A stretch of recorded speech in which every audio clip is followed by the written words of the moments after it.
আজকে আমাদের কিশোর ক্লাব ও নওদাপাড়া ফুটবল টিমের ফাইনাল ম্যাচ। টান টান উত্তেজনা ও বিশাল সম্ভাবনা নিয়ে সবাই মাঠে উপস্থিত। বলতে বলতে সবাই ড্রেসিং করা শুরু করে দিয়েছে। এক বুক বড় স্বপ্ন নিয়ে সবাই মাঠে নামছে। প্রশ্ন সবার একটাই, আমাদের কিশোর ক্লাব কি পারবে ম্যাচটি জিততে? ইতিমধ্যে খেলা শুরু হয়ে গেছে। সবাই চেষ্টা করছে সবার সর্বোচ্চ দিয়ে খেলার। আসলে ফোন দিয়ে ফুটবল খেলার ভিডিও করাটা খুবই চাপের। তারপরেও আমি চেষ্টা করছি সর্বোচ্চ সুন্দর করে তুলে ধরার। খেলার মধ্যে হঠাৎ করে বল গিয়ে লাগে ট্রফিতে, আর একটা কাপ একটু ভেঙে যায়। যাই হোক, খেলা এদিকে জমজমাট। বলতে বলতে হাফ টাইম, তারপর আবার শুরু।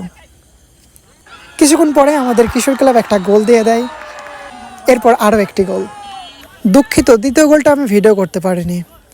এরপর নওদাপাড়া ক্লাব সর্বোচ্চ চেষ্টা করে যেন তারা গোল করতে পারে, কিন্তু তারা আমাদের বাঘেদের সাথে আর পেরে ওঠেনি।